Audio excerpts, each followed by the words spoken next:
And now, weighing in out of the blue corner, Josh the Pug Thomson. 100% agree. And on the other mic, he weighs in from the red corner, Big John McCarthy. We are going to talk Bellator right now, and I've noticed that you have a really big B on your chest. Do you notice that? Yes, I do. You know, my boss noticed that, and he noticed that somebody else didn't. I just want you to know that. And just so you know, he happens to be your boss too. Yeah, yes. Yes. It's so funny how he told you, but he didn't tell me. What a guy. I just saw him on Monday. What a guy. I'm gonna have to give him a hard time. Let's talk. Let's talk Bellator last night in Thackerville, Oklahoma. What did you think? You know, I only had a chance to watch the main card. My cable box was down here at the gym. I was teaching. We had open mat, and I was teaching classes too. So I only had a chance to watch the main card. I'm going to go right to the Salter Van Seenis fight. I wanted more out of Van Seenis. I wanted more. He fought like he didn't care. No, he fought like he cared. Sorry. Yeah, he cared. Fought reckless. Yes. And I was like, he was killing me. Yeah. It's like slow. I was trying to say he needs to slow down. Yes. He's overextending. He's giving Salter what he needs to combat this. And it's like, oh man, if you were just more in control. And I do know part of his training with Gegard Mousasi is Gegard is always trying to pull him back and say, you need to slow down. Because Gegard's that guy you have to wake up. Yeah. At times. Because at times you can be in with Gegard and it looks, are you going to follow? The first time I ever refereed Gegard, I honest to God thought he might fall asleep while he was fighting. Yeah. He was fighting Babalu, who is a dangerous guy. Yeah. And he was just like, and he would throw shots and then back off and kind of look. And I was like, are you starting to yawn? Because it was like crazy how I've never saw his heart rate. I swear to God, in that fight, if you had a heart rate monitor on him, it would not have topped 75. Yeah, it's insane to think of how Gegard even gets through life like with that low of heartbeat. I'm like, did I get any reaction out of you? But look, Van Seenis, you could tell he's young. He's exactly what I was gonna say. You took the words right out of my mouth.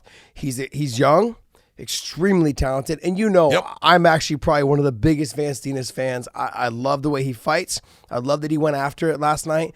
But there's certain guys, if you're going to take a step up in competition like you did with Salter, if you're going to fight guys like him and he only has this one way of beating you, and that's grinding you out, taking you down, getting to your back, and just kind of holding you in those positions, you got to make it a little bit harder for them to get the takedown. You know, I mean, I liked how he mixed it up a little bit with the head kick to the flying knee, but you went to the well too many times, and he waited for you to jump in the air, and then he waited for you to kind of come down, caught you on the takedown, and then just took you down. And it just kept getting to me and getting to me. I'm like, I was yelling at the TV. I'm like, you gotta be kidding me. I'm like, you could win this fight. And we talk about fight IQ all the time. The fight IQ lacked last night, and I think it was from the inexperience and being young and wanting to put on a show versus wanting to get the win. And that kills me because I just get flashbacks of me fighting in certain guys. I fought Yves Edwards. I was out there and not to say that he wouldn't have not landed that kick, but I was out there showing off. If you watch the fight, I'm trying to show off. I'm trying to throw the head and arm. I'm trying to lift him and slam him. I'm doing all the stuff that you tell your guys look, it's cool if you You're get a big brother in him. Yeah, you're trying to You're trying to do all those things. You're trying to show off, and it cost me the fight, and I think it cost him the fight last night. I think you're absolutely right. In watching him, he is this guy. He's got, and I tried to say it to the audience. Look, he's mean. He's got this mean streak, and he wants to do damage to you, and he wants to just overwhelm his opponent. He's got that in him, which is a good thing. It's a good thing. There's nothing wrong with it, but it has to be controlled because it can lead you down the wrong path. Now, if he was fighting another stand-up guy, it's not going to lead him down that wrong path unless he walks into a shot. But when you're fighting a guy in John Salter, who is a very good wrestler and an outstanding jiu-jitsu guy, when you're coming that fast forward, all he's got to do, he doesn't even have to come into you. All he's got to do is drop levels now, and you're coming into him. You're meeting that you're giving him what he wants, and now you're in a position where you're fighting to stop that takedown. When you created the takedown, your opponent didn't create it, you created it with what you're doing. And, Salter in the third round, if Salter did not get that takedown that he got with, I don't know, probably maybe a minute and 45 or so, or 2 minutes left, he didn't get that takedown. That was going to end up being at least a 10-8 round if Van Seenis doesn't stop him because he was hurting John. Yeah, I know. I was actually wondering if the refs or the judges were going to give him a 10-8 round for that round. We would have had a draw. But that being said, I want to remind people who John Salter is. John Salter is somebody who actually was on the cusp of beating Lovato Jr. So he was right there. He had beat him for the first 2 rounds, was about 2 minutes into the third round, lost the takedown, fight was done. And everyone knows if you get taken down by Lovato Jr., odds are you're gonna probably end up losing by submission. Top position. And that's pretty much the only guy I've seen survive with Lovato on top is Gegard Mousasi. Yep. Yeah. I mean, and you can tell with Van Seenis last night, he looked almost like when Salter had his back and there was a couple of choke threats, he's like, nah, I'm good. He just he was able to wig out of that one that was really tight. One was tight. Yeah, it was tight, but he was just fought right out of it, stayed calm and composed. He has a little bit of that Gegard Mousasi in him. Like in those scenarios, which is great. That makes me think that there's a big future for him because some guys would panic and just start tapping right away. We saw that in the early years of Georges St. Pierre with Matt Hughes. Like when you get to the big level, the big stage of fighting top level competition, sometimes you panic and you just tap early. And we saw that in that fight. In this fight last night, we didn't see that. We saw a young, composed young man who trains with top guys, who learned how to escape out of a shitty situation. He was deep in that rear naked choke and he fought out of it. There's a lot of good things he did. Yeah. But the one thing that he didn't do is he didn't just dial it back. He tried too hard to be a showman, and it cost him the fight. It cost him everything. John Salter actually said when we were talking to him before, he goes, I know. He goes, if I get his back and I'm able to sink in the choke, he goes, I know he's not going to tap. He goes, this is a guy, he will never tap. I'm going to have to put him to sleep. He goes, so sometimes that's really good. He goes, and sometimes it's kind of bad because you don't set that choke perfectly, and he's willing to grit his way through it, and he doesn't kind of go out. He goes, I mean, you can burn yourself. He goes, and I realized that going into this fight, he's that kind of guy. And I was like, yep, and he proved that he is because that at one point in his time, he's still fighting the hands. Yeah, it's just a matter of time. It is time and maturity in the fight game and understanding when to go forward fast and when to dial it back a little bit and make him come a little bit towards me. That's going to make life a little bit harder for him to get where he wants to get. Let me control. I loved when he jumped right out and went to the center of the cage. It was like, oh, yeah, that's exactly what you need to do. Yep. And then all of a sudden he's going overextending and his back is right. And I go, you just put yourself where you didn't want to be. You created it. He didn't. Yeah, there was a couple times where Salter's back was to the fence and he was putting pressure and Salter circled out and ended up putting Van Seenis' back to the fence. And instead of moving out and circling back to the middle, he stayed there and tried to fight there. And then he ended up getting his back pushed to the fence. Salter was able to wear on him a little bit. Sometimes got the takedown, sometimes didn't. But that's fight IQ. And your corners need to be yelling to you. Those are things you should have had conversations, and I always go back to the corners because I kind of blame them a little bit as well. You got to be on your fighter. Circle, get your back off the fence. You know what the game plan was before we came in here, especially against John Salter. Keep your back off the fence. There's that black line that goes around, or there's like that loop around the edge. Stay on the inside of that. Don't go to the outside. And so those are things that the coaches and trainers and the fighters should have talked about previously for this fight. Or if your back foot hits that, you feel it hit that cage or that pad, I've got to, as soon as I feel it, I circle. I am not staying. I will not stay here. I've got to circle out. I've got to move. I've got to create something. Yep. Yeah, I agree. I think those are things that little adjustments he needs to make, and that just comes with more experience and then fighting guys with a higher IQ, a fighter IQ, and he'll learn. Yep. I was, like I said, I was impressed by the escape from the submission, the calmness, the composure of being in those shitty positions. I would like to see a little bit more intensity on getting up because there was moments where he could have stood up in some scenarios and he just kind of hung out there. I'm like, you're carrying this guy's weight for that long. Get up. Always trying to get up. Always. And that's just me being like a I don't want to say a trainer. I'm not a trainer, but I'm like, just like, get up. I mean, just a fighter. I mean, just, and I wanted to see him win. You had to really like it. There's one thing when you're watching Salter does things on the ground. He is forcing you into the area that he wants you to go. He's giving you that one direction. And he's going, there it is. You can take it. Go ahead and take it. Yeah. And at certain points, I'm looking at Van Seenis and I'm going, he's forcing him there. And then Van Seenis turns the other way and just, you look and go, all right, you understood. Yeah. You can't go there. And he's got that point where he understands the fight game. Yeah. He just has to control his emotions and control that desire to go out and do this spectacular thing into that spectacular thing will come when you do the right things. I agree. Yeah, Salter, he's very good. He does everything very well. His stand-up needs a little bit of work, but I think he knows what he is. There's certain guys that they just know what they are. Damian Maia, he's always known it. I'm the jiu-jitsu guy. Sure, I'm going to learn a bit of stand-up, but I'm a jiu-jitsu guy. Jake Shields, I'm a jiu-jitsu guy. I'm not trying to be a kickboxer, and they find ways and things that work for them on the feet to help get the fight to the ground. I think that's Salter. Salter's always been that way. He's got good wrestling, good jiu-jitsu, good control, and anyone that fights him needs to game plan specifically for that. Back off the fence, getting back to their feet, fighting the hands. Those are all things that trainers should be telling and focusing on throughout the camp as well as during the fight, and I think there could have been a couple more adjustments throughout the fight, but that's coach trainer stuff, not mine. Yeah. So, what other fights on that card that you were impressed with? Well, you got to be impressed. Andrew Kapel coming in was given an opportunity. Most people were saying, this was a gimme fight for King Mo to go out with a win. And, I had refereed Andrew probably 4 or 5, maybe 4 years ago. And I knew, first off, he's very good on the ground. He's got really good kicks. His punching power is okay. It's not bad. The area where he is, I would say, lacking is his wrestling ability. He's good on the ground with his jiu-jitsu. His stand-up is good. That wrestling area is where you look and you always say, this is where you really need to build. But going into this against King Mo, and he talked about it. He goes, I don't think King Mo's going to really try to, he goes, I know he can out-wrestle me. There's no doubt about that.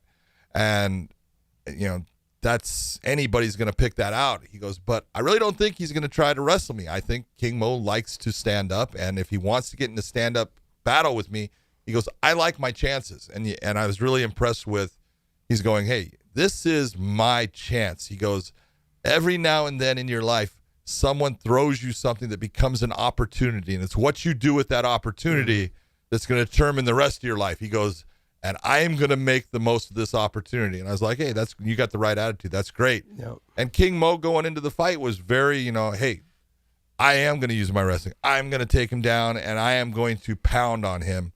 And, the things that are happening, Mo likes to stand up and throw his hands.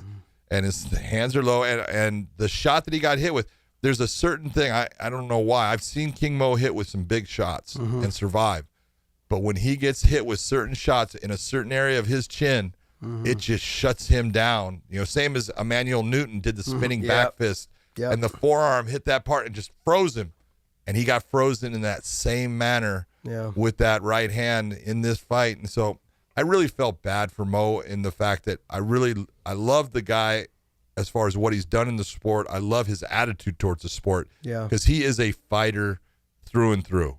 The guy is, he will not back down from anybody. He has had a great career. You look at some of his fights that he's had and who he fought. He never backed down from anyone at any weight, any place. It didn't matter. It was all about, you pay me, I'll be there. And that's what a prize fighter does. And I would have liked to have seen him at least be able to walk away with the win, although I am happy for Andrew and the fact that, here's a guy that was given that opportunity and he grabbed a hold of it and made the most of it. So it's a good story. That way it's a sad story for Mo that he didn't get that win, but it's okay. You had a phenomenal career. Yeah. Everyone knows who you are, and he's a great trainer, and he's got that sitting there for him if he wants it. ATT loves him. Those guys love him. He does great work with them. Let's see the champions that you create. Yeah. I mean, I have a connection with King Mo that's just, it's a different connection, man. And he's, I swear, like for years, he's always just reached, I didn't even really like know him really well early in my career. But when I first met him, it was like he was a big fan, but he was also just a great person to be around. And, and nothing, I'm not going to say a whole lot about Andrew. I thought he fought a good fight. He did. It just comes down to with King Mo, a lot of what I want to talk about is people don't understand how much he's done for the sport without being the guy in the UFC. Like he's not the guy that had to be in the UFC. Never went there. Never cared if he went. And it had nothing to do with the fact that he was not ever not good enough to get. He could have went anytime he wanted to. He just chose to always do things differently. And I love and respect that about him. I love and respect everything he's ever done. Like his early fights in Pride back in the day, and then Dream, and when he had fights, Dream, when he had fights in Dream, and then also too when he was at AK for a while, had some fights with us. He's just, man. I'm gonna tell this story. I was watching him, and I was like, Trevor Pranglin was getting ready for the was it the 205 185-pound tournament for Strikeforce, and King Mo had first came, and King Mo and him were training, and I was like, oh, you watch King Mo walk into the room, it's like he's limping. This that's guy, all he does. Yeah, he's like a 30-year-old in like a 90-year-old man's body. I'm like, how is this guy gonna spar Trevor? And I knew him, we were friends. I'm like, man, how are you? Are you all right? I had never seen anyone out wrestle Trevor Pranglin the way I saw that. They got into some exchanges he foot swept him, tripped him, hip tossed him, and I'm like, and Trevor's in fight shape, and King Mo was like, he was just there hanging out. Like, I'm like, oh sure, I'll give you some rounds, and I'm like, this is crazy. It was almost borderline, like, I don't want to say embarrassing, but it was close. It was borderline wrong. Yeah, I was like, man. And you got to, for me, people have to remember, like, Trevor was an Olympic alternate for South Africa on the Olympic team. Like, he came over, he's got good, like, freestyle wrestling, good judo, sambo type style, like, takedowns and foot sweeps. But King Mo manhandled him in that sparring match. Yeah. And it was a whole different eye-opening experience. And when I talk about King Mo, I have to kind of relate him a little bit too with Daniel Cormier, because the two of them are so close together, and they both wrestled at Oklahoma State. But it's just funny to hear like them talking about pro wrestling. Like we were talking about their big WWE fans, they big throwback all the way to WWF. And you talked about his whole relationship with ATT. You guys have to understand, he is so smart with him. When they talk about fighter IQ, he has got it. He has got it. That guy would call me anytime and be like, I have a fight coming up, and he's like, hey, this is something you should work on. You got 4 weeks till the fight. You could try to fit it in there. I'm telling you right now, he's subject to this. And almost every time I would use what he did. What he told me, I would use it. And not maybe to the extent he wanted me to use it, but I would still use it, and almost every time it worked. And that's the kind of guy he was. He'd randomly just hit me up, text me, hey man, the guy's good, he's this, it's gonna be a tough fight, but you got this. I would try to use this and this and this. And it's nice for guys that, like I was never super, like I didn't get really close with him until he came to AK, but even before then he was texting me, hey man, big fan, like, I love watching you fight. Yeah, that he would talk to me about shit I did like in some of my very first fights. That Superman punch to the double leg, dude, that's the sickest shit I ever seen. That lets you know that he breaks down fights. Oh yeah. You know what I mean? Like he sees everything. And I just, as if I was somebody going to ATT and training there, I would think to myself, come here, you're the guy I want to latch onto. Give me all the little tidbits that you think might work for me, and you can pick and choose my brain and like let me know exactly where you think I should go with my career and how I should do things. And that's what I've always respected about him. His ability to break down opponents, break down fights, because a lot of fighters can't do that. No. I'm just being straight out honest. I've listened to fighters go, oh, well, he's good here, and it's like, you don't see where he's good. And they have a lot of them have a trainer that will do that and break it down and then say, this is what we want to do. King Mo is always the guy on his own. He broke down fights, and he picked out exactly where your weakness was, where he could exploit it. Mm-hmm.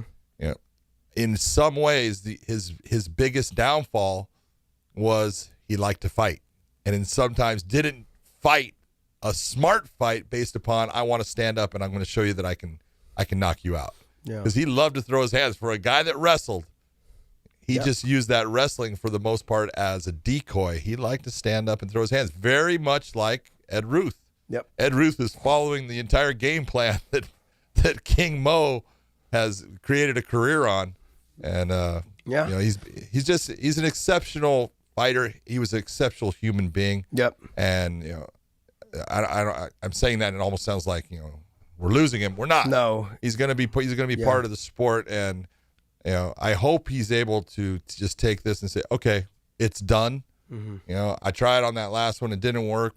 Yeah, it's no big deal. It's not going to say anything about who I was and what I did. Yeah, no, I agree. It's funny that you brought up Ed Ruth because I actually been making that comparison for years now because they both kind of walk the same.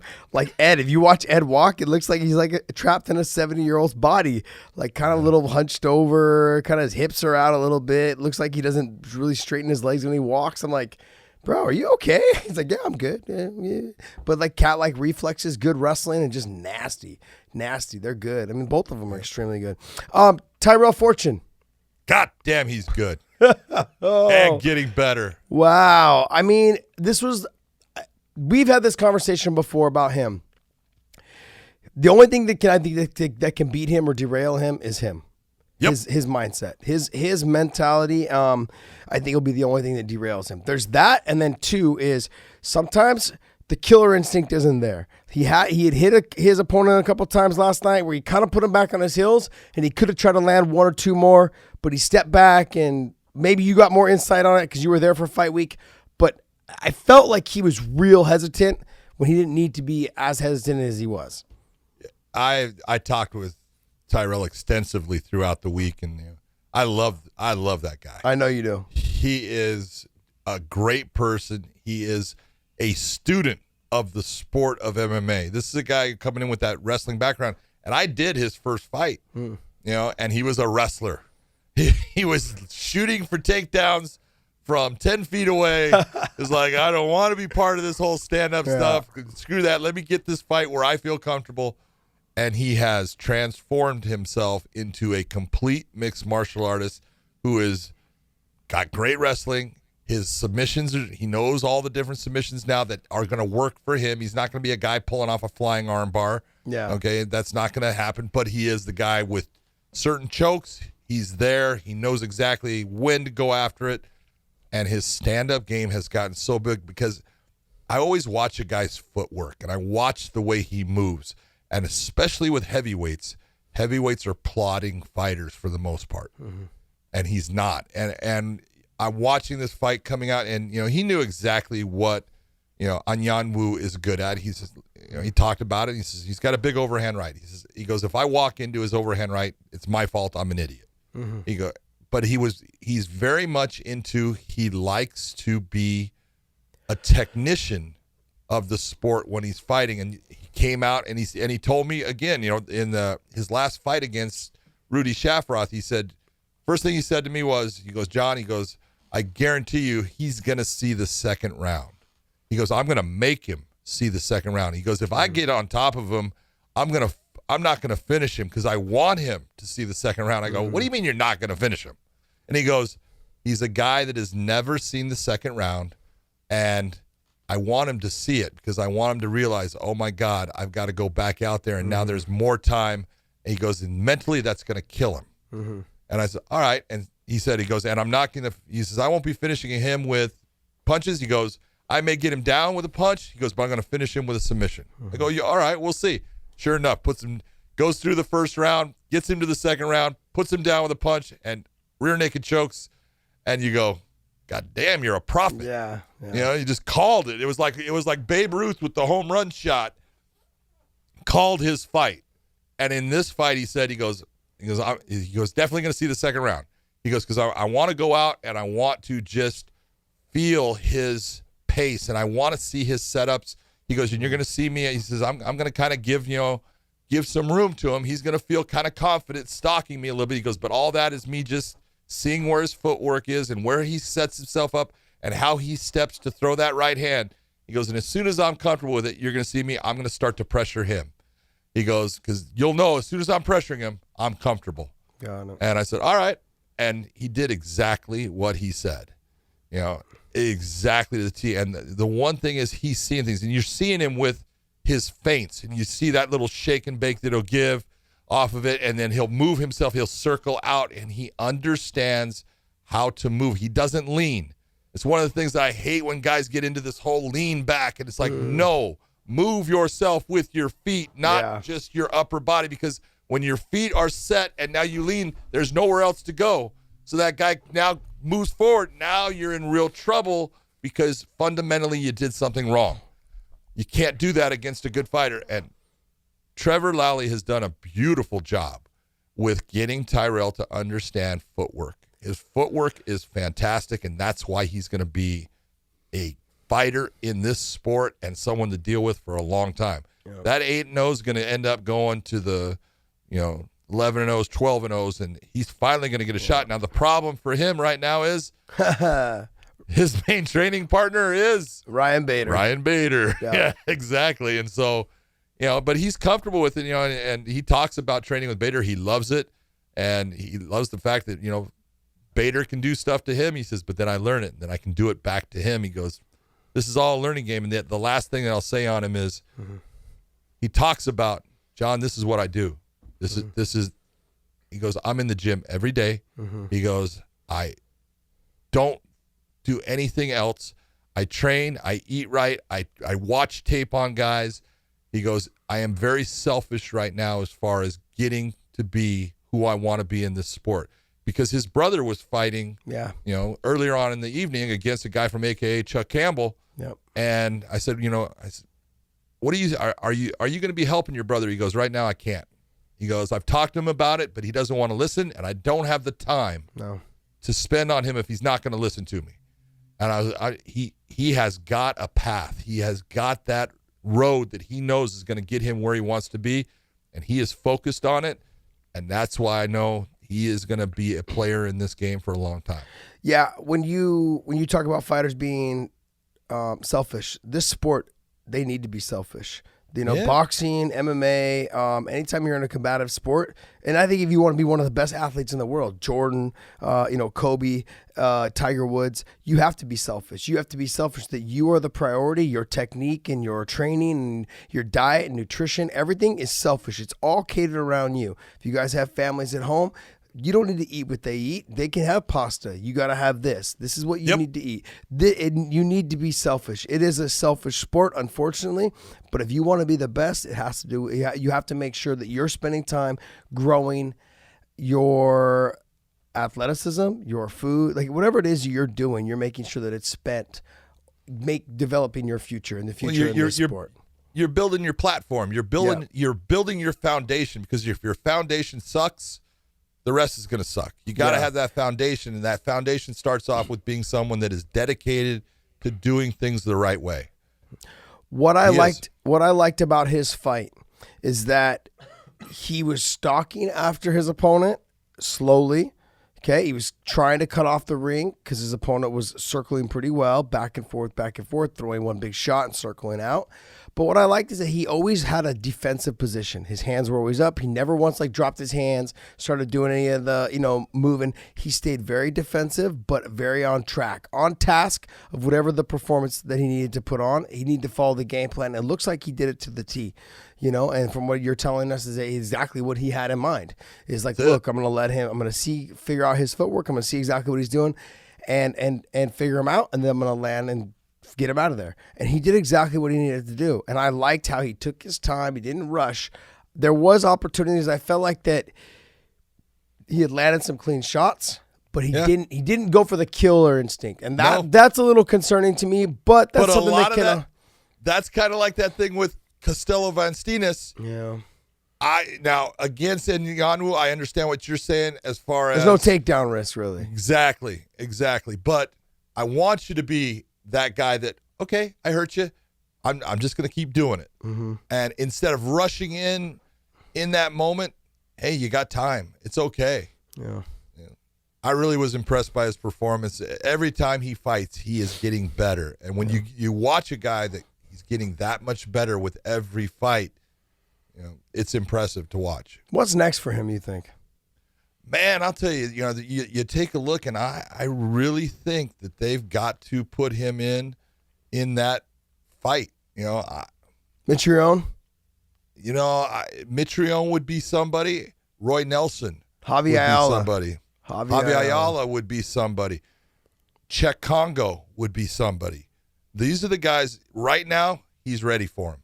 Now it is that step up, and it's that step up into that next level of fighter that the guy like a Roy Nelson. He's got a lot of experience. He's got a lot of knowledge. He knows how to set you up and create traps for you, and he's going to see a lot of the traps that you're setting. So all those things aren't going to work in that level, but I think he is ready for that step. That's where he needs to go. Yeah, I think out of those guys, though, Matt Mitrione is probably the toughest fight for him because the speed, the length, the range, and he's gonna have a hard time getting it on the wrestling with him. He's good. I'm not saying he can't take him down. I'm simply saying he's gonna. You watch what Bader did with the wrestling aspect of Matt, and tell me who's a better wrestler, Bader or Fortune? Fortune. Yeah. I'm not saying that there's a huge difference, but Yeah, but you're also talking about the experience of Ryan Bader on how to get in there and how to actually hold the takedown. And you're absolutely right against tougher guys and top guys. And let's be real. Matt Mitrione is extremely athletic, but he's really long, tall, and lanky. So if you're not good at controlling that position, we've seen it with Ed Ruth. Ed Ruth's probably the better wrestler out of all of them. Right? Oh, yeah. But then Ed had a hard time keeping someone down who probably never wrestled a day in his life in Jackson. So you know what I mean? Like, I'm just being real. Well, the inexperience of holding someone down doesn't mean just because you're getting better and you're training with someone that's better and you're a better wrestler doesn't mean you can hold someone down. Well, you're absolutely right. And when I say who's the better wrestler, I believe that Tyrell Fortune, when it comes to takedowns, will take somebody down more times than Bader will. Gotcha. But I do believe that Bader is actually one of the best I've ever seen, and I know exactly what he does at keeping someone on the ground. He understands how to take away posts, how to take away the legs and turk the legs. Nurmagomedov is he is probably the best at keeping someone on the ground, because when guys are getting up, many times he's allowing them to get up. But Khabib, when he wants to keep someone down, he's so good at controlling those posts and those legs, but Bader is right there with him. Bader's outstanding at it. And that's the difference. If I was going to say, wrestling-wise, Fortune's got the takedown ability. Bader's got the keep down ability. Gotcha. Yeah, that makes sense. That makes sense you put it that way. What else? What other fights on that card were you Well, with Leslie Smith and Blencowe was the other fight that was on the main card. And I thought Arlene Blencowe just showed what someone that has good technical boxing skills and good hands, throwing straight punches. I know Leslie felt that she won the fight. And I gave her the first round based upon, I thought she landed a really good spinning elbow attack. She was hitting Blencowe, and Blencowe was having a hard time, couldn't keep her off, couldn't deal with the pressure, but then figured out, okay, pressure-wise, she comes into me, I've got to create this jab that is going to come out and touch her every time she breaks that plane of that comfort zone. She steps inside to put more pressure, I'm going to pop her. And I thought just the game plan of use that jab, because a jab is an effective weapon if you're using it the right way, especially when you have someone that really, Leslie wasn't really trying to take her down. She tried to create clinches for dirty boxing and things like that, but Blencowe's jab, that was the difference in that fight. I know Leslie was as tough as ever, but she got hit with that jab repeatedly, and that thing was just a volume scoring machine for Blencowe. Yeah, Leslie just needed to mix up the game plan a little bit more. And I heard Gil get in the conversation a little bit, saying like, press her to the fence, dirty boxer, not so much threaten the takedown, but I would have liked to have seen her drop down on the legs, even if she wasn't going to get the takedown, drop down on the legs, try and pull her away from the fence, maybe come back up to the clinch. Little things that makes the opponent think about it all the time. Those are things that will open up other areas that you can exploit later on in the fight. Yeah, I mean, just even going after and like you're going to knee tap or anything like that. It's like that at least makes them think, oh, they're thinking about a takedown. I have to worry about it. Good, worry about it. I'm not, in my head, it might not be even a thought pattern, but if it's a thought pattern in your head, that's a good thing for me. Yeah, the other thing though too is Leslie's just came over, so this is what her second fight now with Bellator. You know, it really just comes down to, we saw it with Benson Henderson, and we've seen it with some of the other guys. There's that little hangover of when they come. And I think anytime you get into a new promotion, it's like, well, you had to do that. Yeah, but you had to do that multiple times. But you don't know these guys. Like, that's the thing. Like, when you're in the UFC, those UFC guys, when Strikeforce all came over, everyone's like, yeah, we're gonna smash these cans. You know what I mean? I'm just being 100%. Like, these guys are like, yeah, sure, we'll fight these guys. That definitely happened. Yeah, that worked out really well. You know what I mean? So it just was one of those things where, that when you're in the UFC, I feel like they don't always watch the Bellator. They don't watch one. They're like, oh, I'm in the UFC. I don't need to watch those promotions. And then when those fighters, if they end up leaving and going to Bellator, they're like, oh, I'll be fine, no big deal. They take for granted that all these athletes are just as good, And then you got to remember, you're fighting them now in your home turf, in their home turf. They feel comfortable in that Bellator cage. Comfort zone. Yep. They feel comfortable with the new staff that's in the back yelling at them down the hall. Okay, it's go time. You guys line up, get on. Like those. It's everything is new. If you're used to someone like back in the day, it was Burt Watson in the back yelling and screaming. Let's roll. We rolling. Yeah, exactly. So when you have someone like him who you were comfortable with, and then now you go to another promotion and guys, and that's not there. It's like, all right, this is just different. It's just different. It is. It's something you have to actually work yourself through to gain that level of comfort to where I'm good. Because when I had left the UFC, when I was at the UFC, we used to do. They kind of did the walkouts from the locker room.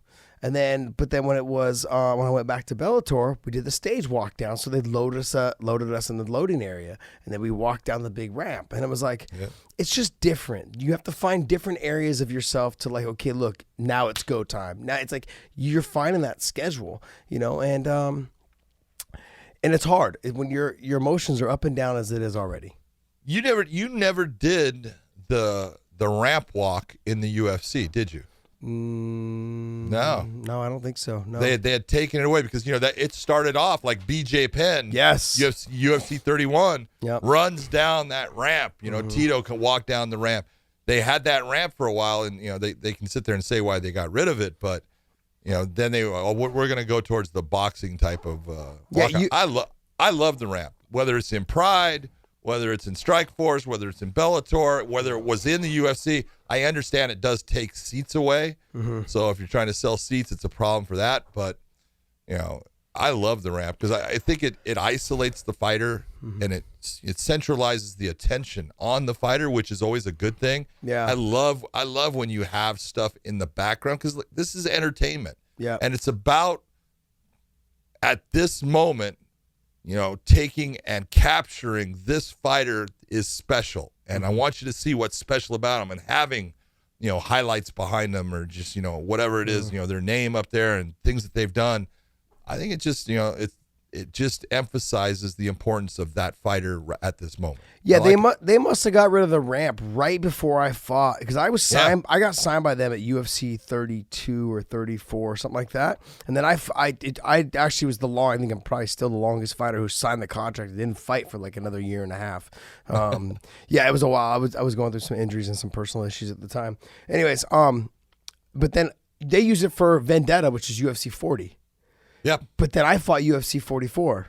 So it was gone. It was gone. So they must have lost. And then 42 was Sean Shirk and Matt Hughes in Miami, right? Yep. So 41 was at Mohegan Sun. 42 was in Miami. 43 was in Vegas at the Thomas and Mack. And then 44 was Tito and Randy Couture for the light heavyweight title. Yeah. That's the So first then time you fought. they must have got rid of it then at like, did they use it for Sean Strickland? I don't think they did. That was the American Airlines Arena. They didn't use it for that. So UFC 40, 41. 40 is close. Yeah, it's one of the two. That was about it. 40-41 was probably, I think probably then I would imagine what happened was they did really well with UFC 40 and they're like, we need more seats. So let's scrap the ramp. And because that was Tito and Ken Shamrock. Tito and Ken Shamrock. Yeah, I remember. Yep. That was good. That was a great night that night. That's the arena and the feel. It was awesome. That was the night that I actually standing there because my entire time from UFC 1 to UFC 40, I was always like, is this the last one? Is this the one that's going to be it?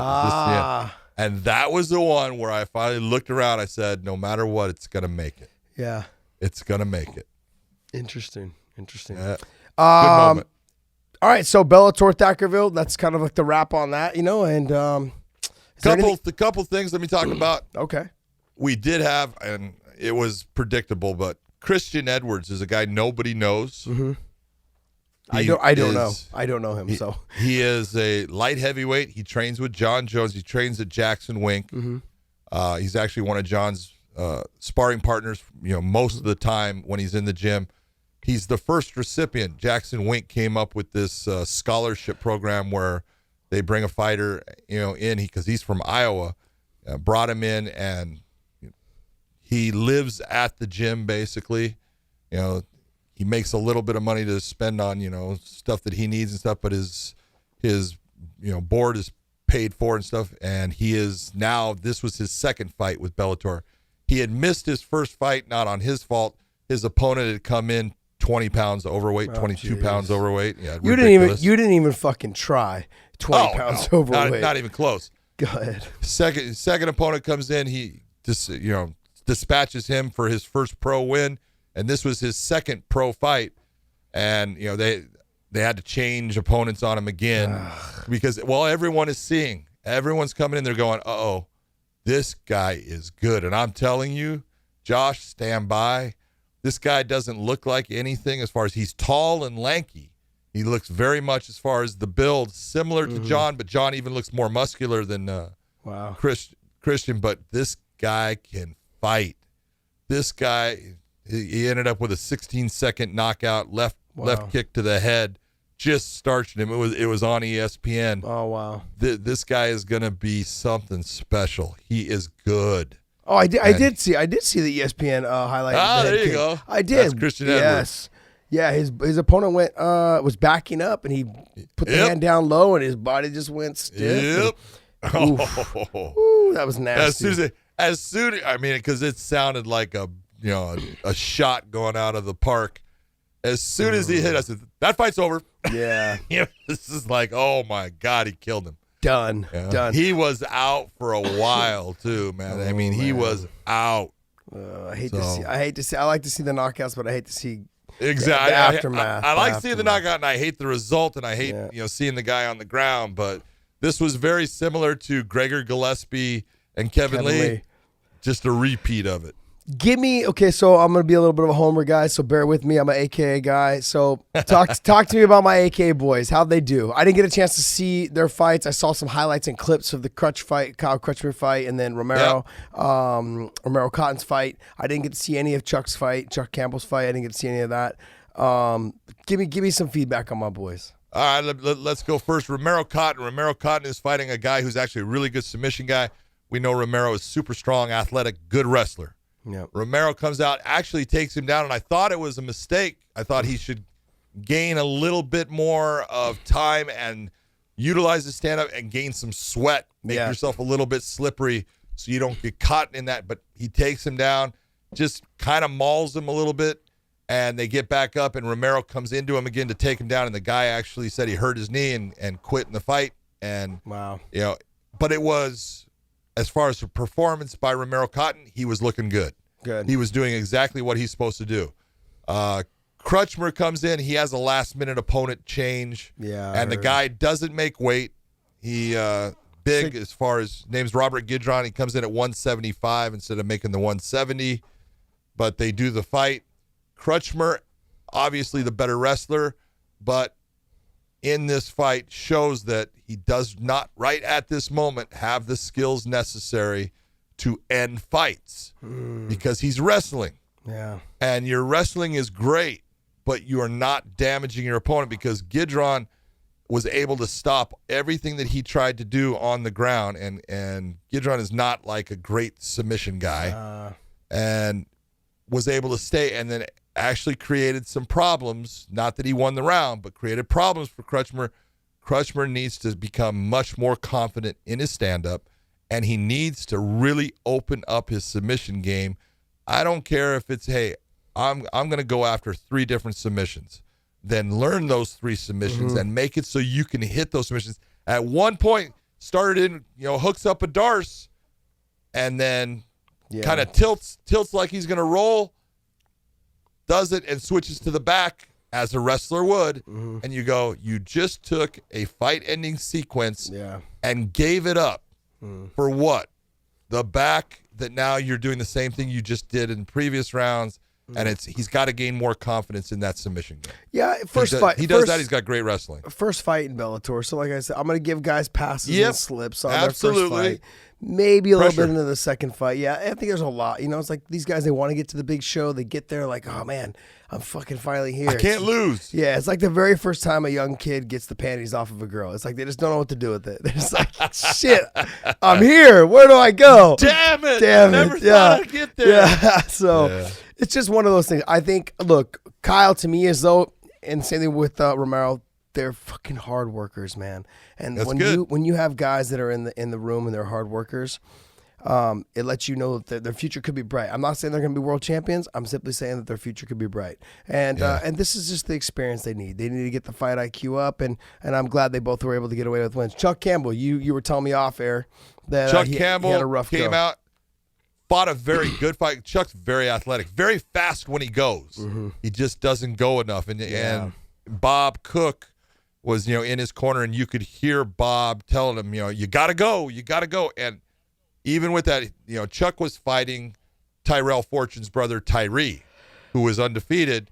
But I actually thought, watching the fight, and I'm talking about it, but I thought it was pretty clear that Chuck actually won the first 2 rounds. And I will tell you this, I was listening to Tyree Fortune's corner during the break between the second and third round, and his coach told him, you have lost 2 rounds. Wow. I need you to do this. And the judges went with Tyree Fortune in a split decision, and I think they were wrong. Wow. I thought Chuck Campbell should have won that fight. I thought he actually did enough. He did lose the 3rd round, but he did enough in the first 2. He should have gotten that. But that's what happens when you don't go and produce enough offense like Bob Cook is trying to tell him, I need more out of you. This is what can happen when you don't do it. Yeah, look, if you guys don't know Chuck Campbell, I want to. He has had an ESPN highlight type knockout with a knee, beautiful last knockout. fight. Yeah, it was on ESPN. I want to say it was in the top 10. Then the other thing too is that he's a guy that just literally just walked to the gym one day. And is like, hey, I kind of want to fight. And I want to say he was like in his early 30s, 33, 34, or 32. He looks like Adonis. Yeah, he is phenomenal, man. Like the guy comes in, puts in the work. He had like a little bit of limited like wrestling background, and the football player at Idaho. Yes, but he had some wrestling background as well. Played football, but he owns a gym here in California or here in the Bay Area, and he's always in shape. Always comes in ready to fight. Always comes in ready to train. He helps DC with all of his fights, was helping Kane a little bit with his fights. He is very humble, very good guy. He knew that no promotion was ever going to try to build him up to be a star. So he said, look, I just want to do this because I want to do it. This is a challenge for myself. It's a challenge to me. That's the kind of person you're dealing with. Someone who and he's a really good guy and just phenomenal athlete. I'm excited because I think had he started doing this when he was 24, 25, I think we could be looking at a champ. We could be looking at a world champion. Yeah, he's athletic, no doubt about it. Yeah, and I think just over the confidence and the time, this is something, like I said, just 3 or 4 years ago, he didn't know how to fucking throw a jab. Now all of a sudden he's got he's got some wins and he's been on ESPN with highlight reel knockouts. That's impressive to me. Someone who can just come in and he puts his ego to the side and he's like, look, just teach me as much as you possibly can and I'll do the best I can. You love guys like that. You absolutely love guys like that. And those three guys, Romero Cotton and Kyle Crutchmer and Chuck Campbell, I mean, they're phenomenal, man. They're great guys to have in the room, great guys to be around, and just funny, good guys, you know.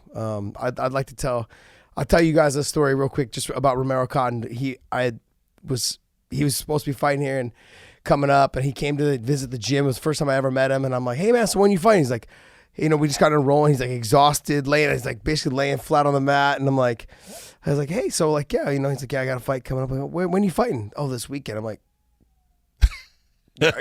you're fighting this weekend? You're not in very good shape. He's like, yeah, I took the fight on 2 weeks notice.